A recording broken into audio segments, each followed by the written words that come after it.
요한복음 강의 5번째입니다. 요한복음 1장 14절에서 15절, 14절에서 15절이 아니라 14절에서 18절까지 말씀입니다. 제가 봉독해 올리겠습니다.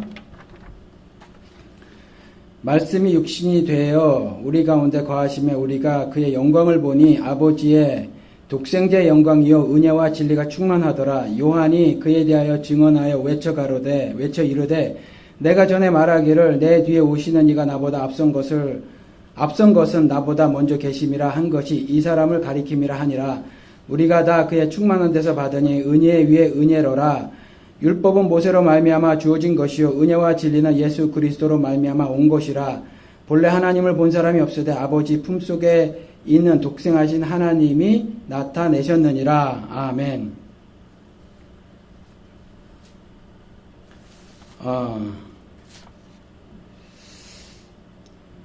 여러분, 우리는 하나님이라고 번역된 거 있잖아요. 신은 우리가 우리 기독교에서 말하지 않는다고 하더라도 사실은 신은 우리 인간과는 다르다라는 것은 분명히 누구나 다 동의를 하죠. 그리고 어렴풋이 신은 뭐라고 해야 되나? 어떤 초자연적인 존재가 아닐까? 이렇게 생각을 한다는 거죠. 아니면 적어도 우리 배웠지만 고대 철학에서는 자연을 또 신이라고 여기기도 했단 말이죠. 그렇죠? 그런데 우리 기독교에서는 신이 영이시잖아요. 하나님 이렇게 되어 있지만 영이시란 말이죠. 보이지 않지요. 보이지 않는데 이 영이신 신이 육신이 되는 것을 이해하는 것이 여러분 가능하다고 생각하십니까? 하나님을 본 사람은 아무도 없어요. 성경을 보니까 하나님을 본 사람은 아무도 없습니다. 영이시니까 본 사람은 한 사람도 없는데 그 영이신 신이 육신이 되었다라는 거, 이게 이해하기가 쉽겠습니까? 아니 가능하겠습니까? 여러분 어떻게 생각을 하세요? 우리 요한복음 처음에 태초에 말씀이 계시니라, 그리고 말씀이 하나님과 함께 계셨고 하나님이시라 이렇게 말을 하고 있고, 또 빛이시라, 또 생명이시라 이렇게 말씀을 하고 있단 말이죠. 그래서 하나님과 함께 계셨던 그 말씀은 예수 그리스도라 이렇게 말씀을 하고 있다라는 거죠.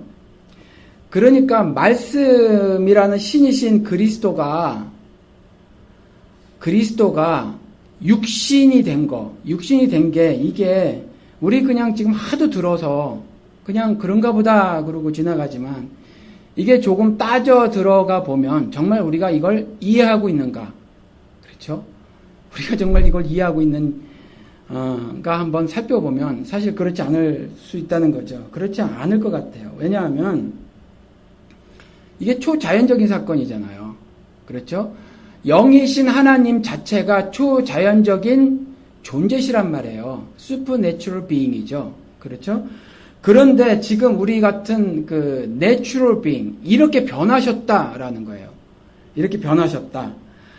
모든 인간은요, 자연적이죠? natural. 우리는 자연적이에요. 그렇죠? 우리는 박혁거셉니까? 아래서 태어나지 않았어요. 그런 질서 파괴를 통해서 태어난 사람들이 아니라는 거죠. 혹은 마늘과 쑥을 100일 동안 먹어서 인간으로 변해진, 원래는 곰이었는데 그렇게 이렇게 생겨먹은 그런 존재도 아니라는 거죠. 그냥 그거는 신화, 어느 나라든지 건국설화 있잖아요. 설화도 있고 신화도 있고 전설도 있고, 이건 어차피 거짓말이라는 거잖아요. 그렇죠? 그냥 어떤 이야기들을 만들어낸 건데 사실은 그건 자연적이지 않아요. 그래서 그냥 어떤 신화들을 만들어냈고 그건 거짓말이라는 걸 누구나 인정을 한다는 거죠. 바보 같은 사람들이 그런 거짓말을 두고 바보 같은 기독교인들이 가서 단군상 목 자르고 하는 거죠. 그거 어차피 그거 설화라고 하는데, 건국 설화라고 하는 건데 그 미친 짓 하는 거예요, 그 사람들이. 아무튼 우리 그 자연적인 인간이거든요. 조금도 그 자연을 거스르지 않고 벗어나지 않아요. 그래서 우리는 초자연적인 걸 뭐라고 말하냐 하면 기적이라고 말하죠. 설명을 못하니까 그냥 기적이라고 말해요. 그러고 나서 말하는 것이 너는 기적을 믿니? 이런 질문을 한단 말이에요. 설명이 안 되죠요. 설명을 할 수가 없죠. 우리는 자연적인 사람은 자연적인 것으로다가 그걸 설명을 할 수 없어요. 그래서 초자연적이다 이렇게 말을 하는 거거든요. 그리고 기적이다 이렇게 말을 하는 거죠. 그런데 초자연적인 존재가 자연적인 존재로 변했다. 이게 이해가 되진다고 생각을 하세요? 그러니까 말씀이 육신이 되었다 이렇게 오늘 본문 말씀에 14절에 가보니까 말씀이 육신이 되었다. 이 말씀이 그리스도라는 거잖아요. 그렇죠? 태초에 계셨던 생명이신 그리고 하나님이신 신이신 그분인데 그분이 육신이 되었다. 우리처럼 육신이 되었거든요. 이게 어떻게 이해가 가능합니까? 이게 가능하기가 쉽지 않다는 거죠. 그래서 거듭남에 대해서도 이해 못하는 당대 학자 니고데모 이야기가 3장에 나오죠. 그렇죠. 요한복음에. 그러니까 이게 이해가 되지는 일이 아니에요. 정확하게는. 그렇죠. 그냥 기적일 거야 아니면 거짓말일 거야. 이게 정상적인 반응이라는 거죠. 정상적인 반응. 그런데 그래서 제가 말씀을 드리기를 믿습니다. 이게 올바른 믿음이 아닐 가능성이 굉장히 높아요. 그냥 믿습니다 하는 거 있잖아요. 그게 바른 믿음이 아닐 가능성이 굉장히 높습니다. 제가 축자 영감설 비판, 제가 축자 영감설 성경은 어떻게 보는가 제일 처음에 요한복음 강의할 때 성경을 어떻게 보는가, 성경을 보는 시각에 대해서 말씀을 드리면서 축자 영감설을 조금 다뤘단 말이죠. 문자적으로 이걸 그대로 이해하는 것, 사실은 우리가 우리 스스로 생각해낸 것 같지만 미국 사람들이 생각해놓은 거 그대로 우리는 아무런 비판을 가하지 않은 상태로 그것이 진리인 것처럼 알고 받아들이고 그래서 그 시각으로 성경을 보고 있다. 이렇게 말씀을 드렸잖아요. 그런데 어느 분이 요청을 해와서 그 축자 영감설 비판을 방송을 2개를 만들었어요. 그랬더니 이 방송을 듣고 성경을 보는 시각을 새롭게 정리를 하게 돼서 감사합니다. 이런 댓글도 달리고 그랬는데 그 중에 하나 이야기를 들은 것 중에 하나가 동정녀 이야기예요. 제가 설교 시간에 몇 번 말씀을 드렸는데 동정녀 탄생이 팩트일 수 있어요. 그런데 팩트가 아니어도 문제가 없다. 제가 이렇게 말씀을 드렸죠. 오히려 이해하기가 쉬우려면 창녀의 몸에서 태어났으면 우리의 죄된 몸, 우리 성경에서는 창기와 세리가 죄인의 대표로 나오잖아요. 사회적 약자는 과부와 고아로 나오고. 그래서 차라리 창기의 몸에서 태어났으면, 그렇죠? 육신의 더러운 죄 때문에 받아야 할 그 저주를 대신 받았다. 이게 좀 더 이해가 쉬운데, 동정녀 몸에서 태어났다라는 거죠. 그런데 예수를 믿지 않거나 아니면 스스로 기독교인이라고 말하는 사람 중에서 진보 신학자 그리고 진보 신학을 배운 목사님들 그리고 그 목사님들에게 가르침을 받은 기독교인들 간의 사이에서는 이 동정녀 탄생 기사를 믿지를 않죠. 믿지 않아요. 그런데 저는 그렇게 생각을 한다는 거죠. 적어도 이거 하나는 우리가 좀 생각을 해야 되겠다. 그 사실을 믿든지 않든지 간에 사실은 정확한 건 뭐냐 하면 예수 그리스도가 이 땅에 말씀이 육신이 돼서 온 사건과 그분이 하늘 뜻을 이 땅에 이루려고 오신 것과 또 그 일을 어떻게 이루셨냐면 죽음으로 이루셨고 부활함으로 이루셨다. 그리고 승리 선언을 이 세상에서 하셨다. 이 메시지를 알면 되는 거거든요. 그렇죠. 그런데 그 동정녀 탄생 사건을 가지고 왜 동정녀에서 태어났는가 이렇게 말을 하기를 신학으로 정리하기를 어떻게 놓냐면 예수 그리스도는 육신을 입고 왔지만 흠이 없으신 분이므로 그런데 그 흠이 없으심을 말하기 위해서 동정녀를 쓴 것은 아니다라는 거죠. 동정녀를 그렇게 그런 어떤 상황을 하나님이 연출하신 건 아니다라는 거죠. 왜냐하면 그럴 것 같으면 아예 진짜 처녀 몸이지 정언은 왜 시켜 놓으셨냔 말이에요. 법적으로 유부녀인데. 그렇죠. 법적으로 유부녀인데 왜 유부녀로 그러고 법적으로 유부녀니까 당연히 당대에 있었던 모든 사람들은 그렇죠. 모든 사람들은 정말로 동정녀였을까 당연히 의심을 한단 말이에요. 그러니까 무흠이라는 것, 흠이 없는 분이라는 걸 말씀하시기 위해서 동정녀 이렇게 그 사건을 연출하신 것이 아니다. 하늘에서 하나님이. 저는 그렇게 생각한다는 거죠. 그 부분을. 그랬더니 질문이 왔어요. 김성수 목사님께서는 제가 김성수 목사 이야기를 했죠. 저랑 신학교를 같이 다닌 친구. 굉장한 사람이에요. 저는 자살은 했지만 그만한 사람이 한국 기독교에 올바른 복음을 전한 사람이 현재까지 없었다. 저는 그렇게 생각을 해요. 물론 부정적인 그리고 비판적인 이야기를 굉장히 많이 들어요. 워낙 뾰족했으니까. 제가 여러 차례 말씀을 드렸지만 어떻게 살아도 저렇게 살았을까 싶은 것이 예수잖아요. 가는 곳곳마다 충돌하고 너무 뾰족해서 정말 정 맞는다는 말을 하잖아요. 그렇죠? 가는 곳곳마다 충돌했단 말이에요. 적당히 좀 하지. 미친 사람처럼 살았단 말이에요. 이 땅에서 3년 동안 사는 동안에. 그렇죠? 웬만하면 봐주고 넘어갈 것도 하나도 안 봐줘요. 좋은 게 좋은 거지, 좋은 게 좋은 거라는 생각을 아예 안 가지시고 행동하셨던 분이 예수님이에요.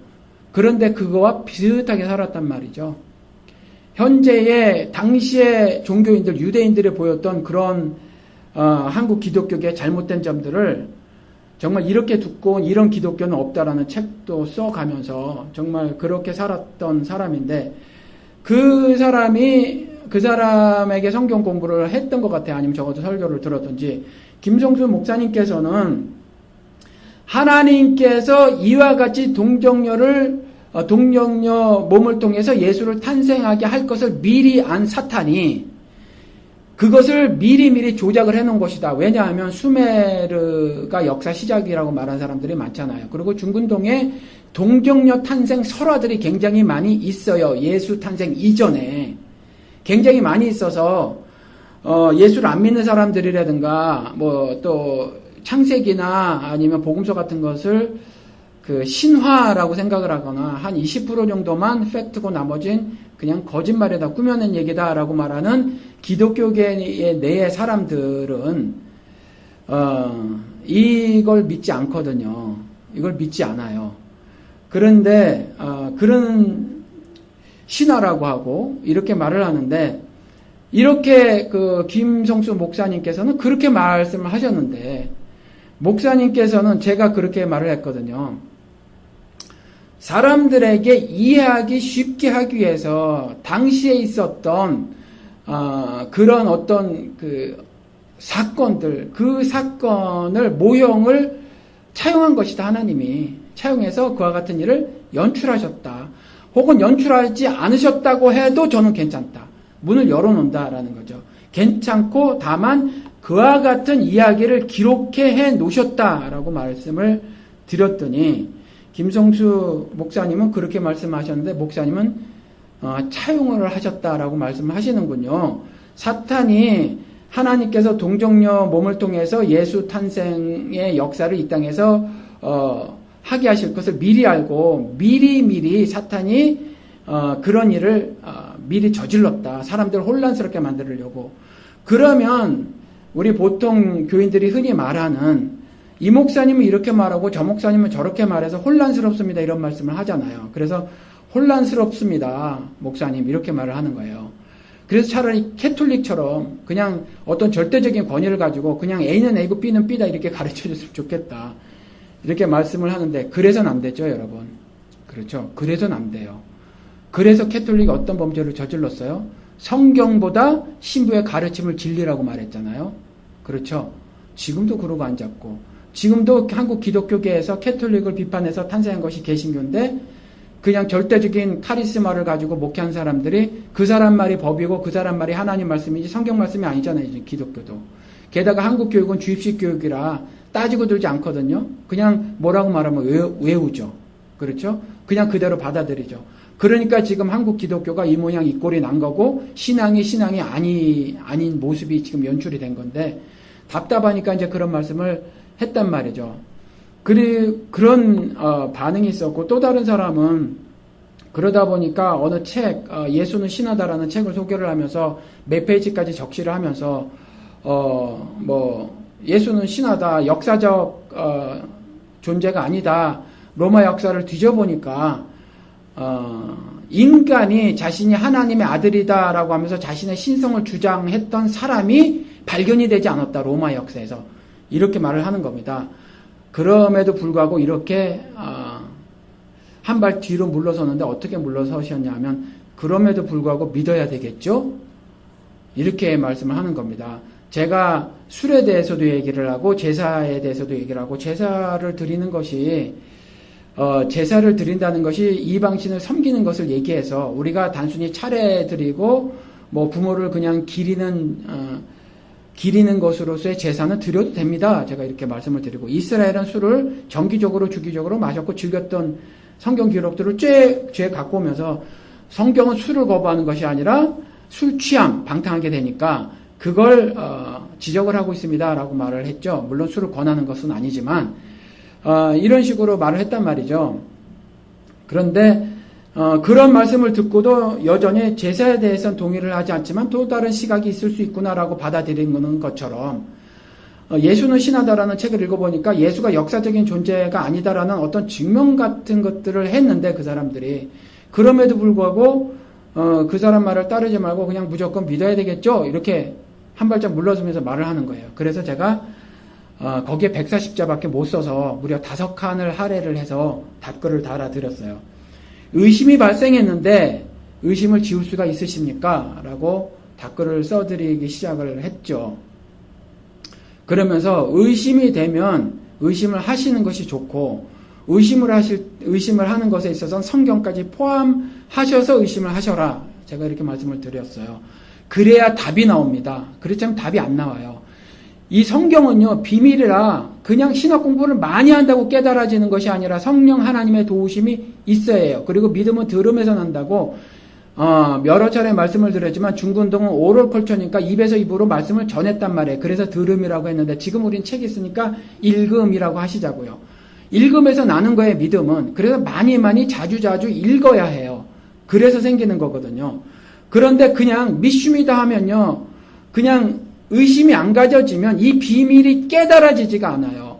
요한복음 제가 지금 오늘 말씀을 드렸는데 초자연적인 존재인 예수 하나님, 창조자이신 그분이 자연적인 존재로 변해진 것 같은 걸 여러분들이 어떻게 이해를 하실 수가 있어요. 그러면 예수 그리스도가 성육신한 것, 말씀 육신이 된 것이 그 사건이 이해가 안 되는데 신앙이 만들어질 수 있습니까?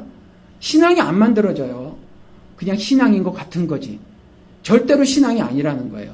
그래서 제가 의심을 하셔라. 의심이 발생이 되는데 어떻게 의심을 지웁니까? 그건 거짓말이죠. 그래서 제가 말씀을 드린 것이 faith, 하늘에서 하나님이 주신 신앙과 내가 믿는다고 하는 belief, 신념과는 다르다는 거죠. 그래서 믿습니다 하는 거 있잖아요. 그건 신앙이 아니에요. 그 신앙이 아니에요. 하나님의 말씀을 자꾸 읽어서 하나님의 가르쳐 주신 하늘의 비밀을 깨달아져서 발생한 것이 믿음이지. 그냥 믿습니다 해서 생겨진 거는 믿음이 아니에요. 그래서 그런 믿음을 가진 사람들은 여전히 세상살이를 살면은 세상의 위협에 벌벌 떨며 살 수밖에 없어요. 불안한 거죠. 하나님이 위로를 주셔도 그 위로를 받아 누리지를 못해요. 여전히 겁날 수밖에 없다는 거죠. 상황이 암울한데 세상이 나를 학대하는데 린치를 가하는데 두들겨 패는데요. 목구멍이 포도청이라고 그거 갖고 쥐고 흔드는데요. 어떻게 안 불안해요. 시간이 흐를수록 몸은 약해지고 가만히 돌아다 보니 세상 사람들은 세상에서 이렇게 말한단 말이죠. 호랑이는 죽어서 가죽을 남기고 사람은 죽어서 이름을 남긴다잖아요. 이게 위대한 사람이 업적 남긴다 이 말 아니잖아요. 사람은 짐승과 다른 삶을 산다는 거잖아요. 그래서 호랑이는 끽해야 남겨봤자 그까짓 그 호피 정도지만 사람은 그 사람이 어떻게 살았는가 이름을 남긴다잖아요. 그 삶을 남긴다는 거잖아요. 그런데 여전히 돈만 왕창 많고 사회적 권력만 누리면서 그냥 사람같이 안 사는 사람들이 있어요. 그렇죠? 그렇지만 가난하지만 그렇지 않은 사람도 있단 말이죠. 아무리 가난하면 먹을 것이 다라고 생각하나요? 그렇지 않은 사람도 있어요. 하도 유명하니까 왕이 찾아가죠. 알렉산더 대왕이. 네 생각이 고매하다고 들었다. 네 지식이 출중하다고 들었다. 그래서 내가 정말 그렇지만 네가 너무 사는 것이 가난하고 불쌍하고 열악하다는 소리를 들어서 내가 좀 도와줄게. 소원을 말해봐, 알렉산더. 그랬더니 디오게네스가 뭐래요? 필요 없어. 햇볕을 쬐기에 좀 비켜놔 주시오, 왕이시여. 그러잖아요. 그렇죠? 햇볕을 쪼인다는 건 뭐죠? 번번아 집 한 칸도 없었다는 거예요. 그런데 이 왕이 와서, 절대 권력을 가진 왕이 와서 소원 들어주겠다 그랬는데 햇빛 쪽에 좀 나와주시오라는 거잖아요. 예수를 안 믿어도 그와 같은 정신세계를 가질 수 있다니까요.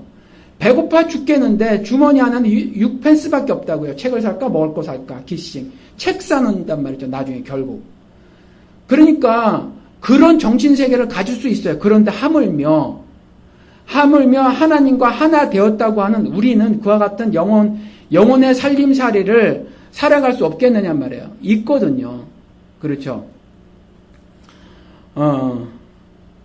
무슨 말씀을 드리다 그렇게 넘어갔나. 아무튼 신앙이 아니라는 거죠. 그냥 내가 믿습니다 해야.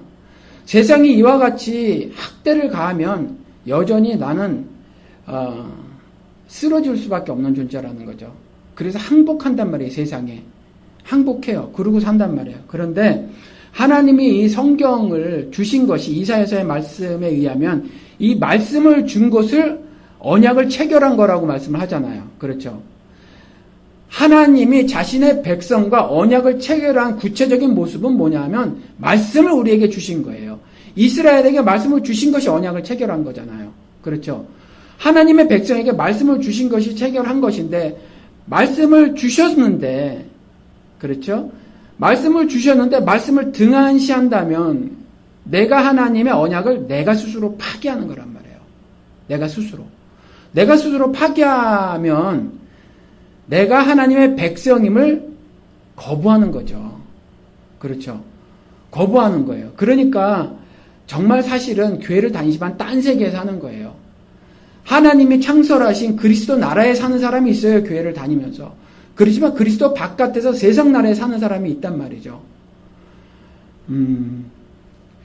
그래서 여러분들 그렇지만 하나님께서 이와 같이 말씀을 하셨으면 하나님이 말씀이 육신이 되었다라고 말씀을 하셨으면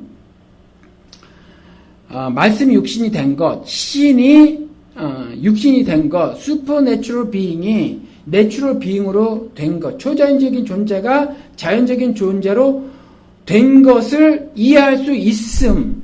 그렇죠. 이해할 수 있기 때문에 말씀을 여기에 기록을 해 놓으신 거예요. 그렇죠. 이해할 수 있다니까요, 우리가. 이해할 수가 있어요. 이걸 이해해야 우리가 신자가 될 수 있어요. 그러니까 제가 말씀을 드린 것이 요한복음을 읽으니까 저한테 버겁더라는 거죠. 한 번도 심각하게 읽어보지를 않았어요. 사실은 그냥 이렇게 넘어가면서는 읽어봤지만 묵상이라는 거, 곰곰이 생각을 해보는 거, 스님들이 말하는 건 참선, 철학자들이 말하는 건 사유라고 하는 거, 우리 기독교인들이 하는 사유는 묵상이라는 단어를 쓰죠. 한번 곰곰이 생각을 해보는 거잖아요. 이렇게도 생각을 해보고 저렇게도 생각을 해보는 거. 그거를 해봤더니 저한테는 참 버겁더라라는 거예요. 야, 이거를 나도 소화를 못 시키는데 이걸 어떻게 전달을 해드리지? 그것 때문에 설교 준비는 제대로 못하고 잠을 설쳤다라는 거죠. 좀 일찍 자기는 했어도 2시부터 일어나서 헤맸어요.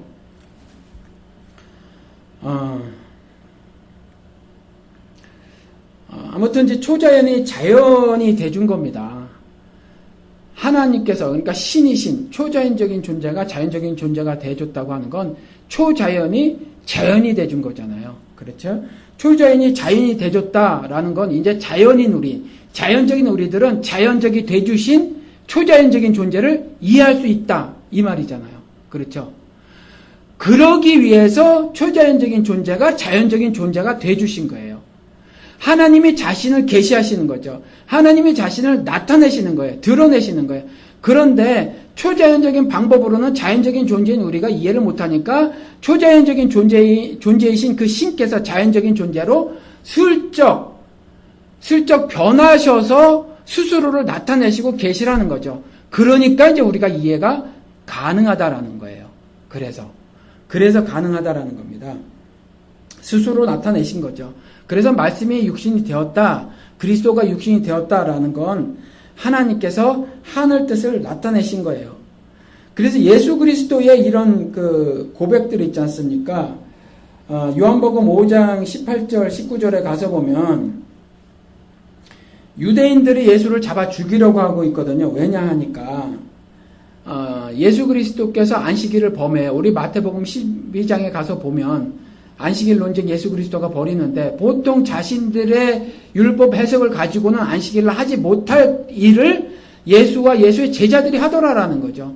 그렇죠. 그래서 당신의 제자들이 하지 못할 일을 하더이다라고 고발을 하잖아요. 그러니까 안식일 계명, 자기들이 정말 계명이 여러 개 있지만 정말 굉장히 중요시 여겼던 내게 하나님께서 말씀하시잖아요. 너에게 다른 신이 내게 있게 하지 말지니라. 이거보다 사실은 유대인들은 더 중요하게 잡고 있었던 율법이 뭐냐면 안식일 계명 같은 걸 더 소중히 잡고 있었단 말이에요, 이들이. 그런데 그 계명을 어기니까, 그렇죠? 잡아 죽이려고 하는 거예요. 안식일을 범할 뿐 아니라, 그것뿐 아니라 하나님을 자기의 친아버지라 하여 자기를 하나님과 동등으로 삼으심이로라. 코끼리 새끼는 코끼리, 사람의 아들은 사람, 신의 아들은 신이다라는 거죠. 그래서 아들이라 성경에서 말했을 때는 동종을 말하는 거죠. 그래서 말씀드린 것 같이 독생자, 모노, 하나라는 거죠. 게네스, 여기서 게네스는 종류할 때 종, 그걸 말씀을 한다 이렇게 말씀을 드렸잖아요. 그렇죠? 독생자라는 뜻은 우리는 한 사람이 태어나, 그러니까 영어도 마찬가지예요. 이 사람들이 only son이라고 NIV에서는 말하고 킹제임스 버전에서는 begotten son이라고 말하는데 독생자의 의미라는 거죠. 그런데 원래 그릭어로는 같은 종류의 존재다라는 뜻이라는 거죠. 모노게네스, 독생자가. 그러니까 하나님의 아들이고 하나님이 자기의 친아버지라 하여 자신이 하나님과 동종의 존재다, 동일한 존재다 라고 해서 유대인들이 잡아 죽이려고 했다는 거죠. 그렇죠. 그러니까 이와 같이 예수 그리스도는 자신이 하나님이신 것을 밝히고 계시단 말이에요. 그렇죠. 밝히고 계세요. 여러 차례 성경에 굉장히 많이 밝히고 계시단 말이에요. 육신을 입고 온 그 자신을 보고 하나님이라고 도무지 인정을 하지 않는 거죠. 그리고 또 그 19절에 가서 보면 나는 아무것도 스스로 할 수 없나니 이렇게 말을 하죠. 모든 것을 하실 수 있는 분인데 스스로 할 수 없나니 그렇게 말을 해요. 그러고 나서 뭐라고 말하냐면 아버지께서 행하시는 그것을 아들도 그와 같이 행하느니라. 하나님이 하시는 그 일, 신적 사역을 나도 행한다. 그러니까 나도 신이다 라고 말을 하는 거죠. 이와 같이 하늘의 하나님, 태초에 계셨던 그 그리스도께서 자신을 계시하시기 위해서 육신이 되신 거예요. 그래서 보여주시는 거예요, 같이. 그렇죠. 보여주시는 거예요. 그런데 여러분 아시죠? 이렇게 비유를 들어서 말씀을 드려볼까요? 할아버지가 있고, 아버지가 있고, 또, 손자가 있어요. 그런데, 아버지가 그 술을 한잔 하고 오셨는데 조금 많이 하셨어요. 조금 많이 하셔가지고 많이 하시면 집에 와서 막 자는 애들 막 깨우고 좀 괴롭히시는 분들이 있잖아요. 그렇죠. 그런데 그 어느 날은 좀 술이 더 한 거예요. 그래서 그냥 들어오시면 되는데 들어오셔서 좀 주무시든가 좀 그러면 되는데 친구들을 데리고 온 거예요. 집에. 친구들을 데려와서 여보 그러면서 술상을 차리라는 겁니다. 그러니 얼마나 괴로워요. 그렇죠. 그런데 뭐 친구들을 데리고 왔으니까 어쩔 수 없죠. 그 앞에서 뭐 부부싸움을 할 수도 없고. 그래서 술상을 봐서 안주하고 해서 내놓는 겁니다. 내놓는데 막 시끄럽게 잠도 못 자게 떠드는 거예요. 막. 그 김에 할아버지께서 주무시다가 깨셨어요. 그러니까 할아버지께서 가만히 보니까 안 되겠는 거예요. 좀 도가 지나쳐서. 그래서 그 자리에 가서 그래도 민망할까봐 막 혼내지지는 않으시고 그 손자를 부르시는 거죠. 얘야 이리 오너라. 그리고 부르시는 거죠. 부르셔서 뭐라 그러냐면 가서 아빠한테 가서 좀 조용히 하라고 해라. 조용하게 그렇게 말을 하라고 하는 거죠. 그랬더니 아이가 가서 아빠에게 그 말을 하는 겁니다. 아빠 할아버지가 조용히 하라셔. 이렇게 말을 하는 거죠. 그러면 애가 말한 거지만 할아버지 말씀이잖아요. 내 아버지의 말씀이잖아요. 거역할 수 없잖아요. 그렇죠? 들어야 하잖아요. 그런 거예요. 그러니까 예수 그리스도께서 이 땅에 오셔서 뭐라고 말씀하시는데 뭐라고 말씀하시냐면 하나님께서 하신 그 일을 나도 한다.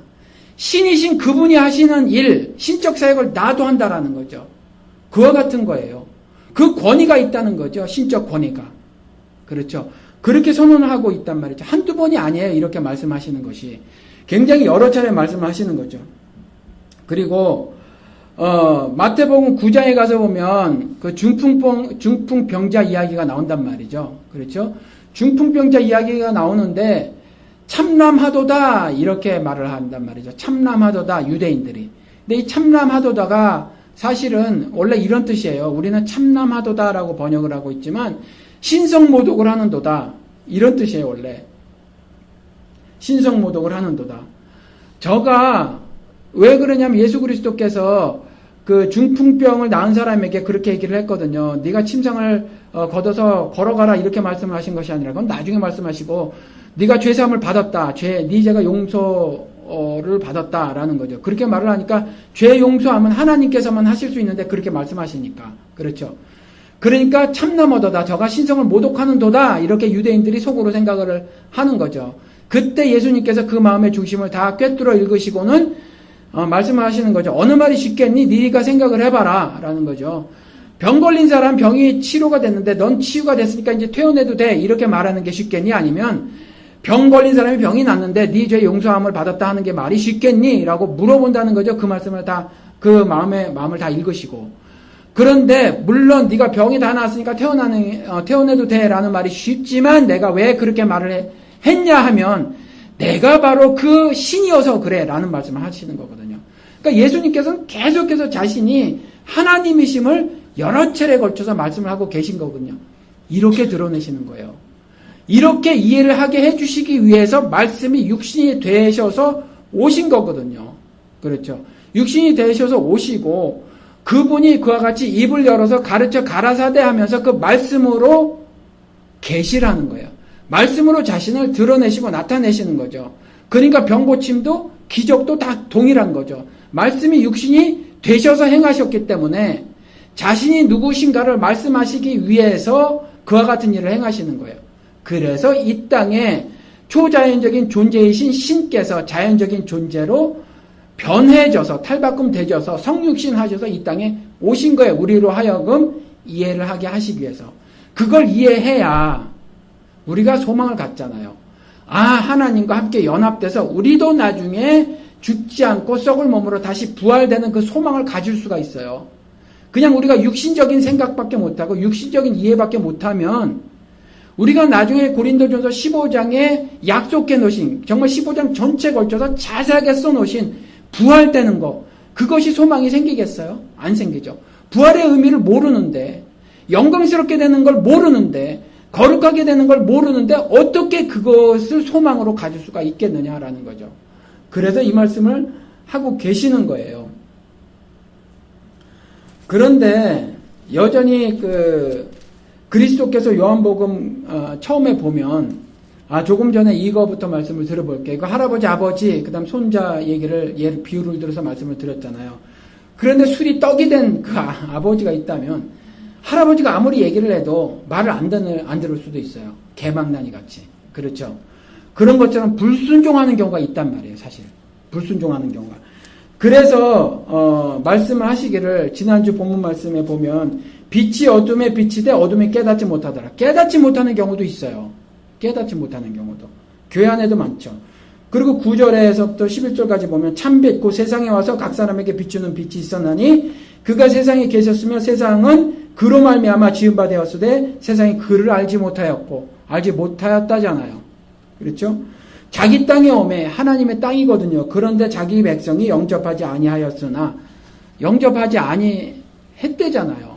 그렇죠? 안 받아들였다는 거죠. 믿음으로. 그렇죠? 그런데 순종하는 사람들도 있어요. 그래서 12절 13절에 영접하는 자 영접하며 예수 믿는 거 아닌가요? 이렇게 말을 한 사람인데 영접이 뭐냐 하면 바로 그 이름을 믿는 자라는 거죠. 그 이름을 믿는 예수 그리스도를 믿는 자예요. 그렇죠? 믿는 자에게는 하나님의 자녀가 되는 권세를 주셨으니 이는 하나님께로부터 난 자들이라. 그러니까 성경을 읽어야만 믿음이 발생이 되지고, 그래서 그걸 믿는 자여야만 된다는 거죠. 그러니까 자신들이 가지고 있는 어떤 율법에 대한 해석을 가지고 신을 이해하려고 함부로 했던 그 사람들은 전부 하나님을 모르는 거예요. 초월적 존재인, 초자연적인 존재가 자연적인 존재로 와서 자신을 드러냄에 있어서 그저 하나님이 주신 율법을 자기 마음대로 해석을 하고 적용을 하고 살았던 사람들이 그 율법 해석을 가지고 초월적 존재인, 초자연적인 존재를 해석하려고 했던 그 사람들은 하나님을 이해할래야 이해할 수가 없어요. 그래서 율법주의라고 하는 것, 리걸리즘이라고 하는 건 사실은 신앙이 아니라라는 거죠. 그래서 예수 그리스도께서 그렇게 말씀하신다는 거죠. 예수 그리스도께서 그 율법적인 삶을 살았던 바리새인들에게 너희들은 하나님을 반역하는도다. 너희들은 장로들의 유전만 아는도다. 이렇게 얘기를 하는 거죠. 그걸 밤낮 알아야. 그러니까 그 장로들의 유전이라고 예수 그리스도가 폄하하신 그 율법 해석, 그렇죠. 하나님이 주신 말씀을 가지고 이와 같이 정결 규례 따위나 만들고 앉았던 이 사람들 있잖아요. 그래서 신앙생활을 정결 규례로 알아버린 이 사람들이 하는 기도, 이 사람들이 했던 구제, 이 사람들이 했던 금식, 이 사람들이 했던 모든 신앙 행위를 하나님께서 다 무효 선언을 해버리시고, 그래서 비유를 들어서 말씀하신 것이 포도주와 포도주 부대였다라는 거죠. 적당히 꼬매는 것 갖고 안 돼. 그거 그냥 버려야 돼. 너희들이 하고 있는 그 모든 걸 버려야 돼. 그렇지 않으면 안 돼. 라고 선언을 하셨다라는 거죠. 지금 제 설교를 방송을 통해서도 듣고 뭐 하시니까 여러분들에게 말씀을 드리는 거예요. 혹 여러분들이 초월적 존재, 초자연적 존재에 대해서 이해가 충분치 않다라고 생각이 드시면 여러분들 그냥 적당히 바꿔서는 안 된다는 거죠. 근본부터 수정에 들어가야 되는 거예요. 다 때려 부셔야 되는 거예요. 지금. 그렇죠? 그냥 페인트나 덧칠을 하고 문짝이나 새로 갈아서는 되는 일이 아니라는 거죠. 그냥 집 전체를 불도저를 갖고 와서 무너버려야 돼요. 여러분들이 지금 지어놓고 있는 그 신앙의 집이라고 하는 거요. 그 깡그리 무너버려야 그래야 바른 신앙을 가질 수가 있어요. 그렇지 않으면 신앙을 가질 수가 없다라는 말입니다.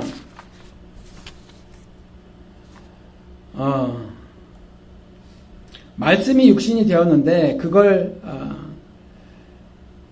이해를 하지 못하는 건 여전히 한계가 있기 때문이죠. 인간에게는 한계가 있기 때문이에요. 그래서 하나님으로부터 난 백성이라라고 말씀을 하신 이유는 여전히 faith라고 하는 그 믿음은 하늘에서 선물로 주신 것이기 때문에 그렇다라는 거죠. 우리가 지식을 갈고 닦아서 니고데모처럼 되어봤자 거듭남을 이해할래야 이해할 수 없음을 말하고 하고 있는 거죠. 근데 제가 개인적으로 생각을 해보면 일단 알기를 원하지 않는 것이 교회 내에 팽배한 것 같아요. 그러니까 말씀에 대해서 궁금함이 없고 또 지금까지 교계에서 가르쳐 놓은 것이 의심하면 그 믿음이 없는 것처럼 막 이렇게 말을 해놓고 그래가지고 의심을 하지 않아요. 깨닫지도 못하는데 의심을 하지 않아요. 그래서 말씀을 드린 것처럼 의심은요 하나님과의 소통의 첫 걸음입니다. 첫 스텝을 떼는 거예요. 의심하지 않고는요 믿음을 발생시킬래야 시킬 아무런 방법이 없고 재주가 없어요. 그러니까 의심이라는 건 여러분들이 이해 안 되는 거 이해 안 됩니다. 이게 도대체 무슨 뜻이죠? 제가 가지고 있는 지식과 경험으로는 이건 이렇게밖에 이해가 안 되지는데 이렇게 이해를 하려고 하다 보니까 다른 성경 말씀에 충돌이 되지네요. 라는 질문들을 가하시는 것이 하나님과의 소통의 첫 번째 걸음이라는 거예요. 그래야 믿음이 발생이 되지고 믿음이 생겨져야 의인은 오직 믿음으로 살리라 했으니 그 믿음으로 세상살이를 살 수 있는 거예요. 그래야 망하지 않고 승리의 삶을 살 수 있는 거예요. 그래야 이기는 자에게는 하면서 하나님께서 교회 시대 모든 교회에게 말했던 그것들을 성취하면서 살 수 있는 거예요. 그래야 이기는 자의 삶을 살 수 있는 거예요. 그래야 요한복음 16장에 나온 세상에다 대고 선언한 예수 그리스도의 승리에 동참하는 삶을 살 수 있는 거예요. 그렇지 않으면요 여전히 나는 이 세상에서 다른 믿지 않는 자들처럼 동일한 삶을 살 수밖에 없어요.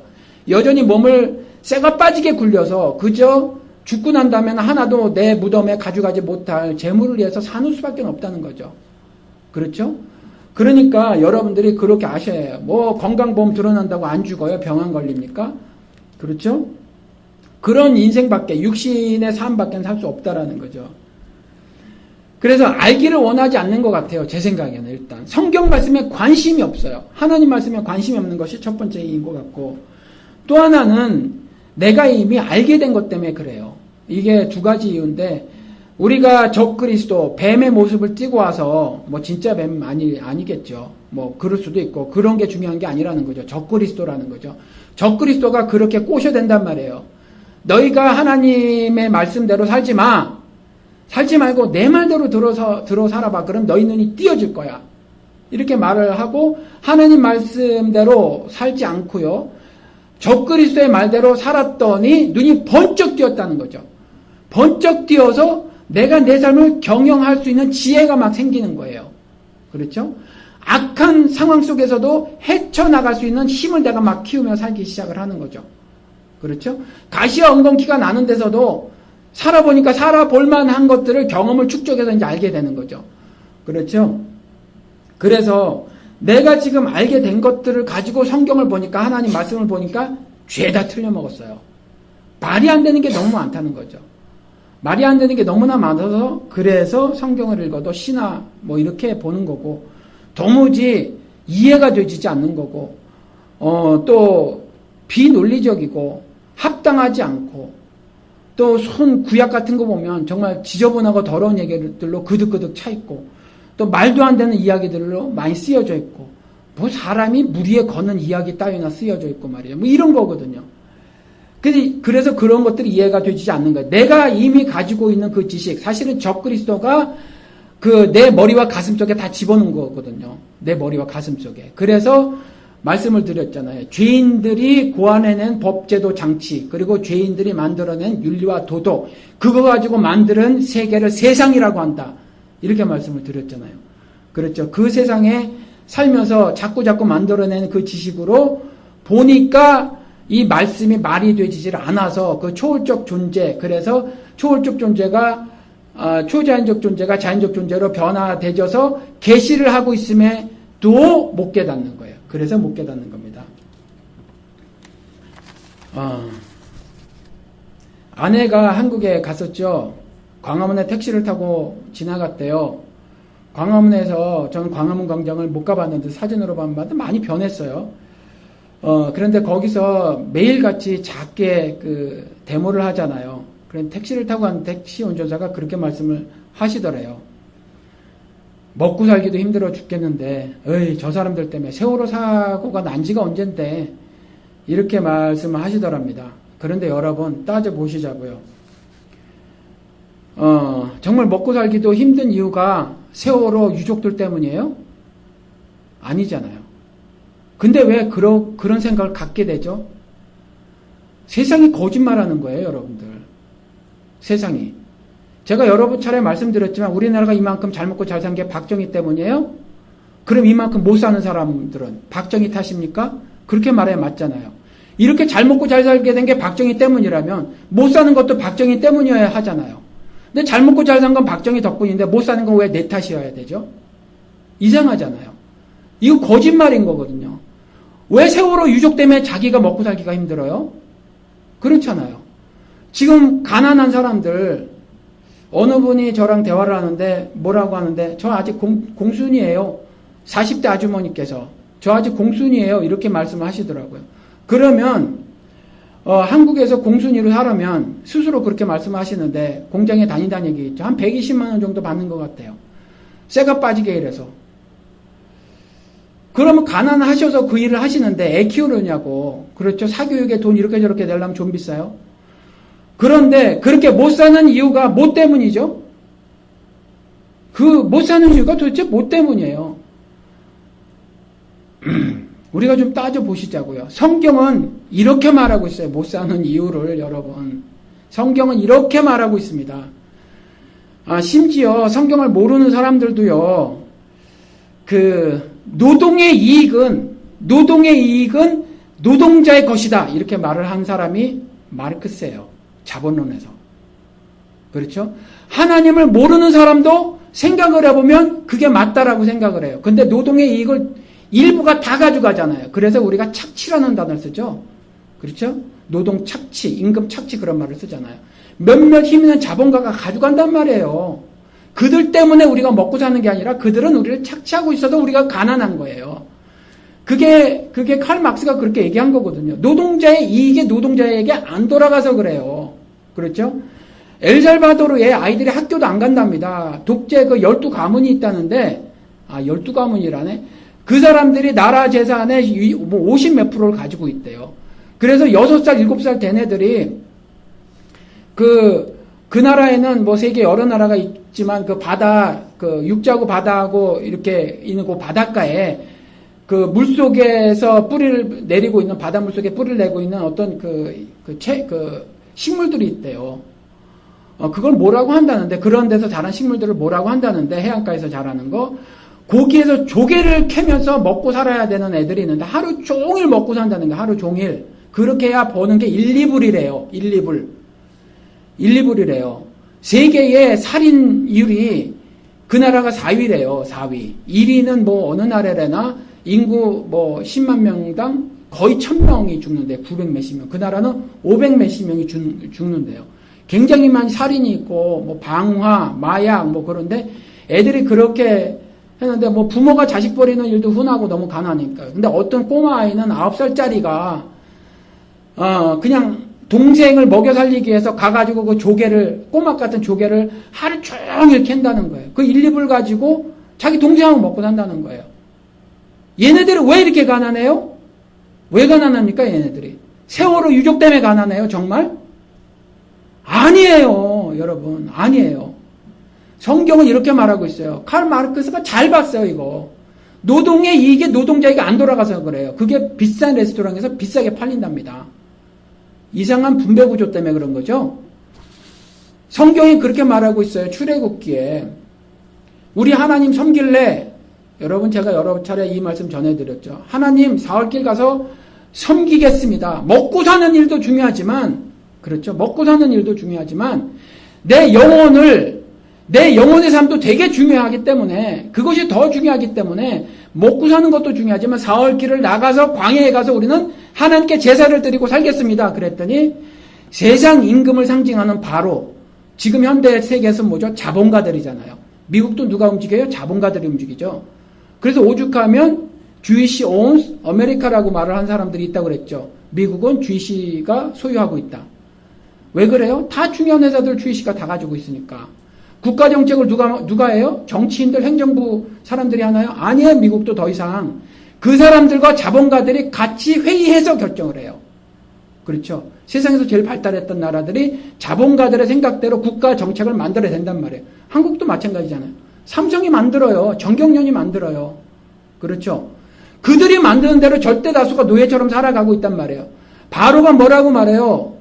세상 임금을 상징하고 있는 그 바로가 웃기고 있네.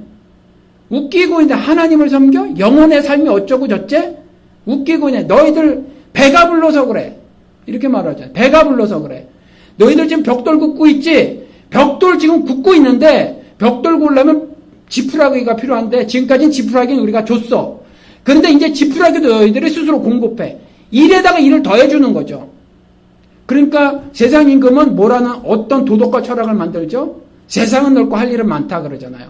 쇠가 빠지게 일하는 걸 잘 사는 삶이라고 얘기를 한다니까요. 아니잖아요, 사실. 그거 아니잖아요. 좀 쉬어야 하잖아요. 놀아야 하잖아요. 놀 시간도 없다니까요. 가끔 시간 나잖아요. 그런데 놀아버릇하지 않아가지고 노는 게 불편해요. 제가 노는 게 별로, 그렇다고 쇠가 빠지게 일하고 산 인생도 아는데 별로 놀아보질 않아가지고 노는 게 불편해요. 노는 걸 썩 잘 놀지 못해요. 잘 놀지 못한 사람은 굉장히 많습니다. 굉장히 많아요. 그렇다는 거죠. 성경이 그렇게 말하고 있어요. 여러분들이 가난한 것이, 우리들이 가난한 것이 내 탓이냔 말이에요. 사회적 책임은 없나요? 제가 보기에는 성경에 옳아요. 세상 임금이 착취해서 그래요. 그러니까 지금 우리가 현 세상을 떠나서 영혼만 뚝 떼서 천국에서 살 수 없으니 육신은 저당 잡혀 살고 있는데, 하나님이 이 세상이라는 곳에, 이 더럽고 위험하고 악한 이 세상이라는 곳에 초월적 존재가, 초자연적인 존재가 자연적인 존재로 와서 자신을 계시하고 나타내고 드러내고 계신단 말이에요. 자, 내가 말로 너희들에게 이와 같은 것들을 설명을 해줄게 하고 하셔서 왔다라는 거예요. 말씀이 육신이 돼요 라는 거거든요. 신인간이 되다가 오늘 설교 제목이에요. 그래서 그걸 말씀하시기 위해서 오셨다라는 거예요. 그렇죠. 우리가 그걸 깨달아야 해요. 그래서 그냥 세상에 저당 잡히듯이 그렇게 살아가면 안 됩니다. 그러면 뭐가 달라요? 짐승하고 사실. 보실래요? 정말 안타깝지만 조금 전에 예로 들은 다행히 엘살바도르 꼬마에는요, 한국에 방송이 되져가지고 500 몇 명이 후원을 하고 그래가지고요, 괜찮게 됐대요. 걔는 다행히 이게 실화죠, 실화. 그런데 지금 세상에 굉장히 많은 사람들이 미국의 개나 고양이만도 못하게 살잖아요. 실제로 그렇잖아요. 미국은 안 그런가요? 여러분 로스앤젤레스 다운타운 가보셨어요? 그지 그럴 수가 없어요. 인간 취급을 못 받아요. 경찰들한테 인간 취급을 못 받아요. 뭐 담배 맥주 하나 가지고 칼부림 나면요 절대로 경찰이 개입하지 않아요. 둘이 칼질하다 쓰러지면 그때 앰뷸런스 불러서 사후 처리하죠. 사람 취급을 하지 않아요. 짐승 취급해요. 미국은 안 그런가요? 이 나라 다른 나라한테 인권 운운할 나라, 자격 없는 나라예요. 이 나라. 미국은 안 그런가요? 미국에 말씀드린 것 같이 휴먼 트래피킹 보세요. 섹스 슬레이브가 20만에서 100만이라잖아요. 그렇죠? 이 나라도 마찬가지. 짐승만도 못하게 산 사람이 한둘인 줄 아세요? 그러니까 세상이 시키는 대로 살면 안 돼요, 여러분. 세상이 명령하는 대로 시키면 안 돼요. 세상 임금이 명령하면 거부하고 살아야 돼요. 나는 그따위 삶을 살기 싫어라고 말을 해야 해요. 그래서 나는 사흘길 광야로 걸어가서 하나님을 예배하고 살을래 라고 세상에다 대고 승리 선포를 해야 해요. 나는 세상의 자식이 아니야. 나는 어둠의 자식이 아니야 라고 말을 해야 돼요. 나는 하나님의 아들이야. 이 말을 선언하고 살아야 되는 거예요. 그게 예수 그리스도께서 우리에게 말씀해 주셨잖아요. 내가 세상을 이겼노라. 두려워하지 말아라. 두려워하지 말아라. 내가 세상을 이겼노라. 내 승리에 동참만 해라 라는 거잖아요. 말씀이 육신이 되셨습니다. 저에겐 너무 버거운 말이었어요. 그 뒤에 말씀을 전하진 못했는데 고민을 하고 더 전할 말씀이 있으면 오늘 본문을 다시 갖고 다음 주에 하도록 하겠습니다. 말씀이 육신이 되었어요. 저에겐 너무 어려운 말이에요. 이게 도무지 무슨 말이야. 설교 준비는 하나도 못하고 2시부터 막 5시, 6시까지 그냥 머리만 쥐어뜯고 앉았는 거죠. 이걸 어떻게 이해를 하나. 제가 이해도 못하는데 말씀을 어떻게 전해요. 그렇죠. 그런데 그냥 하나님이 제 생각에는 이 어마어마한 진술에 대해서, 이 선언적 진술에 대해서 요만큼 깨닫게 해주신 거예요. 그 요만큼 깨달은 거 여러분들에게 전달해 드린 겁니다. 여러분, 하나님이 한 가지는 분명하잖아요. 이거 저에게 하늘지혜를 주셔서 깨닫게 된 거니까 여러분들도 이건 이제 알았다는 거죠. 뭐죠? 초자연적인 존재가 자신을 드러내시기 위해서 자연적인 존재가 되어주셨다라는 거죠. 그러면 우리는 얼마든지 이제 그 초월적 존재인, 초자연적인 존재인 신에 대해서 이해가 가능하다. 그렇죠. 이제 우린 뭐가 남았어요? 그분을 이해하기 위해서 믿음은 들음에서 난다고 했으니까 성경을 열심히 읽고 묵상하는 것만 남았다는 거죠. 그 정도는 우리가 하고 살아야 하잖아요. 그렇죠? 여러분들 그래서 하나님 말씀을 읽고 그리고 듣고 그 가운데 기록된 것을 지키는 가운데 하나님이 주시려고 하는 그 하늘복을 다 받아 누리시기를 주님의 이름으로 축원을 드립니다. 기도하시겠습니다.